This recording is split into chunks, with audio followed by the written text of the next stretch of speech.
Perkenalkan, nama saya Donita Octavia Natasha dengan NIM 64230746 dan kelas manajemen 62A07. Di sini saya akan menjelaskan tentang mengenal diri sendiri pertemuan 1. Mengenal diri sendiri adalah awal mengenal kebenaran. Socrates mengistilahkannya dengan gnoti seoton, know yourself. Orang perlu mengenal dirinya siapa yang sebenarnya sehingga ia mengenal kebenaran. Kebenaran itu merupakan kacamata atau frame yang membuat orang mampu berkomunikasi dengan orang lain secara otentik, tanpa kepalsuan, tanpa topeng. Orang yang telah mengenal dirinya akan mudah mengenal orang lain. Karena mampu memahami orang lain, maka mampu menyesuaikan dirinya dengan berbeda gaya atau style.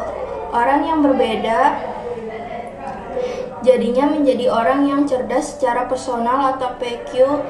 Mengenal diri berarti memahami dengan baik hal-hal pokok dan penting tentang diri sendiri yang meliputi ciri-ciri kekhasan fisik, kepribadian, watak, temperamen, dan pengenalan bakat serta konsep yang jelas tentang diri sendiri dengan segala kekuatan dan kelemahannya. Cara mengenal diri sendiri yaitu bersikap terbuka atau open-minded terhadap kritik, saran orang lain, atau mau menerima apa adanya. 2. Melalui penelusuran bakat dan kepribadian, melalui pengalaman sehari-hari, melalui kebersamaan dengan orang lain, melalui refleksi dan perenungan diri pribadi, merumuskan potret diri sendiri.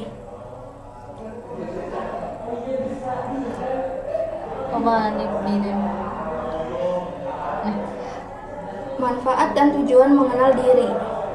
1. Seseorang dapat mengenal kenyataan dirinya dan sekaligus kemungkinan-kemungkinannya serta diharapkan mengetahui peran apa yang harus dia mainkan untuk mewujudkannya. 2. Sebaliknya, orang yang tidak mengenal dirinya tidak mengetahui apa yang harus dikerjakan dan dikembangkannya. 3. Memahami dan posisi diri akan membuatnya sulit mengarahkan diri kepada tujuan hidupnya sehingga gagal dalam mengumulkan hidupnya. Memahami temperamen. Ada 4 jenis temperamen, yaitu 1. Sanguinis, 2. Koleris, 3. Melankolis, 4. Flegmatis. Kepribadian atau watak atau temperamen. 1. Kepribadian adalah organisasi dinamis di dalam individu yang terdiri dari sistem-sistem psikofisik yang menentukan tingkah laku dan pikirannya secara karakteristik dalam menyesuaikan diri terhadap lingkungan. 2. Watak adalah totalitas dari keadaan-keadaan dan cara bereaksi jiwa terhadap perangsangan. Secara teoris, watak dibedakan, yaitu watak yang dibawa sejak lahir dan watak yang diperoleh. 3. Temperamen adalah gejala karakteristik daripada sifat emosi individu, termasuk juga mudah tidaknya terkena rangsangan emosi, kekuatan serta kecepatan bereaksi. Kualitas kekuatan suasana hatinya secara segala cara daripada fluktuasi dan intensitas suasana hati. Gejala ini bergantung pada faktor konstitusional dan karenanya terutama berasal dari keturunan. Alport. Mengenal bakat. 1. Bakat merupakan potensi yang dimiliki oleh seseorang sebagai bawaan sejak lahir. 2. Bakat adalah kemampuan khusus yang memungkinkan seseorang memperoleh keuntungan dari hasil pelatihannya sampai suatu tingkat tinggi. 3. Bakat masih harus disesuaikan dengan cara kita menggali dan mengembangkannya. 4. Bakat merupakan karakteristik unik individu. Hal-hal yang mempengaruhi bakat. 1. Unsur genetik. 2. Latihan. 3. Struktur tubuh atau kecerdasan sebagai bakat. Jenis kecerdasan menurut Howard Gardner. 1. Kecerdasan linguistik. 2. Kecerdasan logis matematis. 3. Kecerdasan spasial. 4. Kecerdasan musikal. 5. Kecerdasan kinestetik jasmani. 6.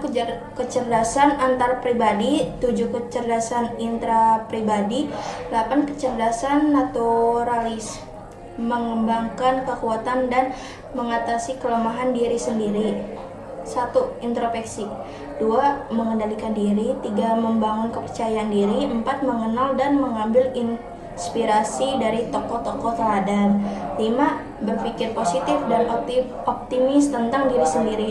Kesimpulannya yaitu 1. Pengenalan akan fisik, menyadarkan diri untuk menerima diri apa adanya. 2. Dengan penerimaan diri orang bisa sukses karena ia mau mengembangkan diri, berangkat dari yang ada padanya, tidak menyalahkan keadaan fisiknya. 3. Menjadi percaya diri, mampu berusaha menjadi berkah bagi sesama. 4. Menjadi seseorang yang tidak iri, dengki, tetap optimis terhadap diri sendiri. Sekian presentasi dari saya. Mohon maaf bila ada kesalahan kata. Assalamualaikum warahmatullahi wabarakatuh.